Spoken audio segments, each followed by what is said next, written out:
ঘূর্ণিঝড় রিমালের প্রভাবে জোয়ার জলোচ্ছ্বাসের পানিতে ৩০ ঘন্টা ডুবেছিল সুন্দরবন। এতে বনের ভিতরে থাকা মিষ্টি পানির পুকুরগুলোতে ঢুকে পড়েছে নোনা পানি। এসব পুকুরের পানি বন্যপ্রাণী ও বনজীবীদের ব্যবহারের জন্য। বনের বিভিন্ন জায়গা থেকে মিলছে হরিণসহ বিভিন্ন বন্যপ্রাণীর মৃতদেহ। এরই মধ্যে ২টি মৃত ও ৯টি আহত হরিণকে উদ্ধার করে চিকিৎসা দেওয়ার কথা জানিয়েছে বন বিভাগ। এখনও উত্তাল রয়েছে বঙ্গোপসাগর ও উপকূলীয় বনের নদীগুলো, ফলে বনের সব এলাকায় যেতে পারছেন না বনকর্মীরা। তাই কী পরিমাণ বন্যপ্রাণীর ক্ষতি হয়েছে সেই বিষয়ে এখনও কোনো ধারণা দিতে পারেনি বন বিভাগ।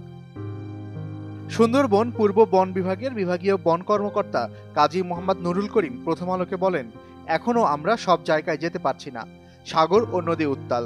প্রায় ২৫ থেকে ৩০ ঘন্টার জলোচ্ছ্বাস ছিল, যার ফলে অনেক বন্যপ্রাণী মারা যাওয়ার কথাও শুনতে পাচ্ছি। সুন্দরবনের দুবলারচর এলাকায় উপচে পড়া গাছপালার মধ্যে আহত অবস্থায় পড়ে থাকতে দেখা গেছে একটি হরিণকে।